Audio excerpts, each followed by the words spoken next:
11 a.m. Good morning, Kern County. Thanks for watching 23 ABC News at 11 a.m. I'm Lindsey Adams. The manhunt for an accused killer continues this morning into its 17th day as sheriff's deputies expand their search in a remote part of Kern County.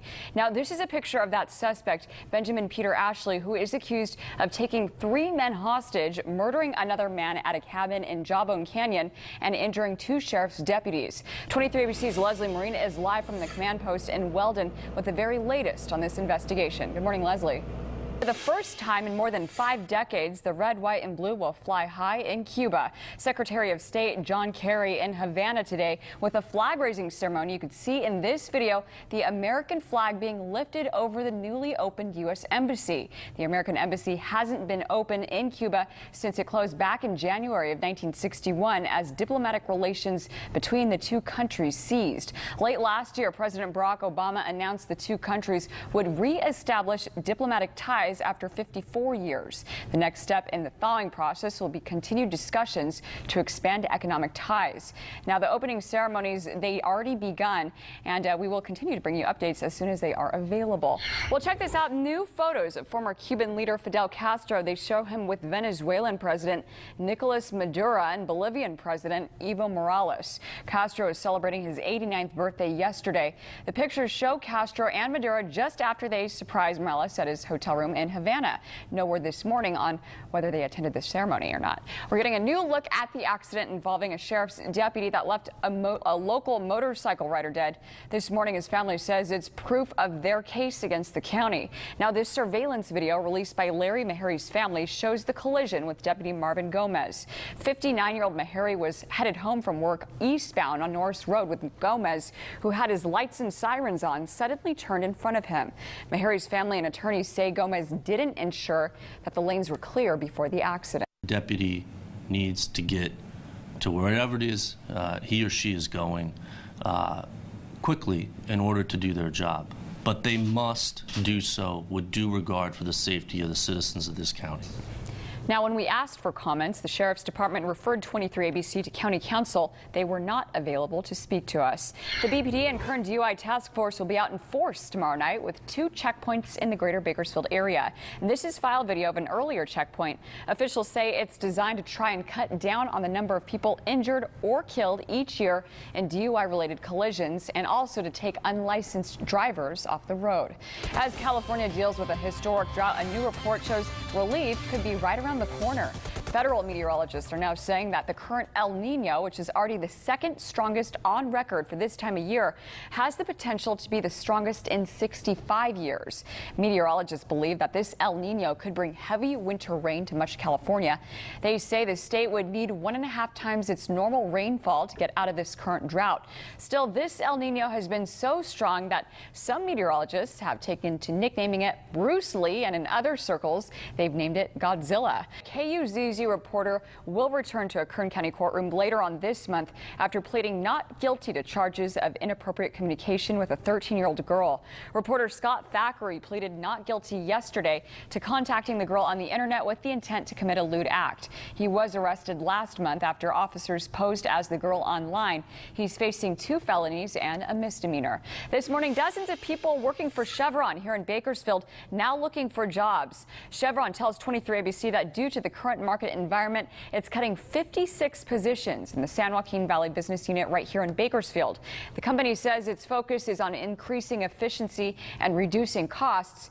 Now, earlier this week, the price of crude oil hit a 6-year low.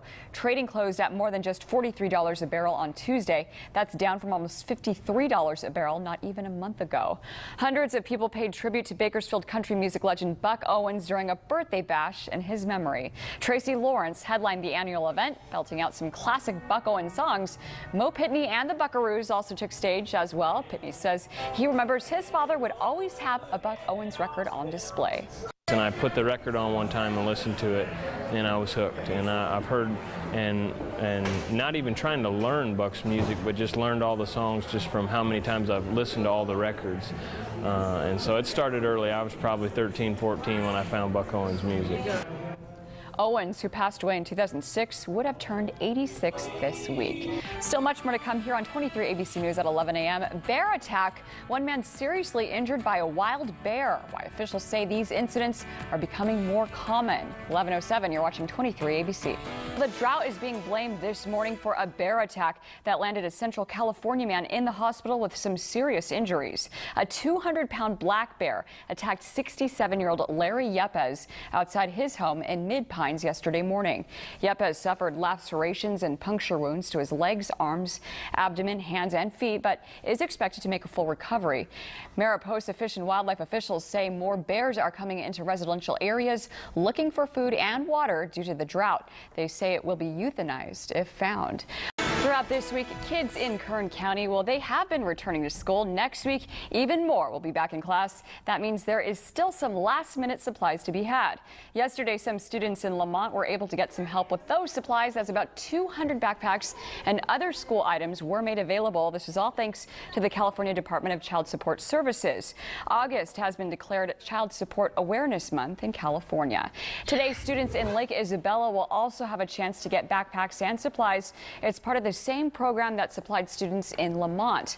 Students and families will have a chance to get supplies beginning at 1 o'clock today at the Kern Valley Plaza at 7054 Lake Isabella Boulevard.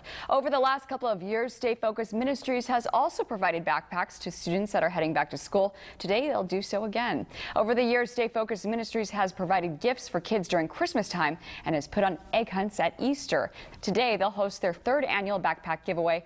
That giveaway starts at 5 p.m. It'll be at the Colony Square Apartments at 1201 40th Street. That giveaway goes through 7 o'clock tonight. Tomorrow, St. John Missionary Baptist will host a back-to-school giveaway and resource fair. Students can pick up supplies, use clothes, and even get their hair cut as well. That all starts at 9 a.m. at 1301 East Brundage Lane. This morning, the head of the U.S. Environmental Protection Agency says significant progress is being made after millions of gallons of toxic mine sludge contaminated a major Southwest river. EPA Administrator Gina McCarthy says the Animas River in southwest Colorado is restoring itself.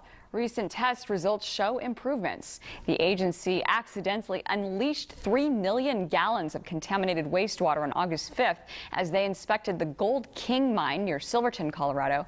The toxic water has affected communities in Colorado, New Mexico, and Utah.